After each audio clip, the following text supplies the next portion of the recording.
The burden of false strength. Why men misunderstand masculinity. Masculinity is not dead, but it is diseased, infected by misunderstanding, twisted into shallow flexes, cheap masks, and hollow aggression. And here is the rupture. You've been sold a counterfeit version of manhood that leaves you disconnected from spirit, from self, from brotherhood, and from purpose, and deep inside you know it, because the harder you posture, the emptier you feel, the more you cling to false power, the more you collapse under its weight. And this misunderstanding isn't random. It's the direct result of inputs that guarantee a broken output, cause and effect as ruthless as gravity, as inescapable as orbit decay. And if you don't rewire the equation, your life will end as another wasted example of what happens when a man mistakes ego for strength. Alex lived this lie, chest out, fists ready, proving himself in bars, boasting in gyms, chasing women like trophies.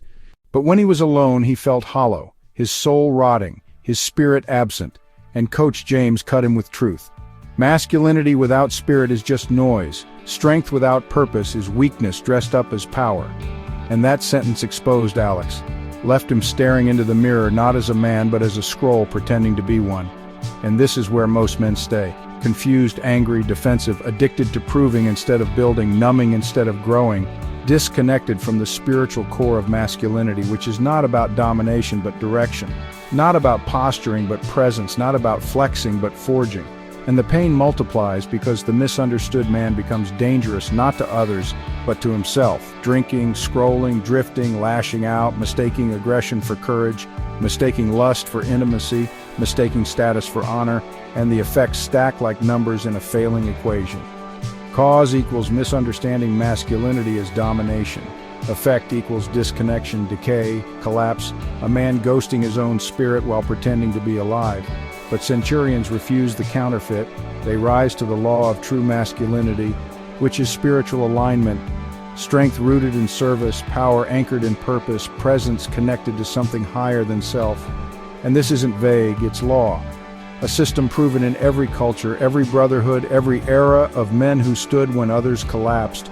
Alex had to be broken before he could rebuild, sitting with James in silence under the stars, listening as his coach explained that masculinity is not about loudness but weight, not about appearance but essence, that real men are measured not by what they take but by what they carry, by what they build, by what they protect. And in that silence, Alex realized his whole life had been orbiting the wrong center, ego instead of spirit. And the math was inevitable. False masculinity, false life, true masculinity, true life, and the proof was in the transformation. When he stopped posturing, stopped proving, and instead started serving, connecting, building, suddenly the hollow ache lifted, the spirit returned, and for the first time in years he felt whole. And this is where you are right now, standing at the divide between scrolls and centurions. Stop performing, start embodying, stop consuming, start carrying, stop proving, start protecting.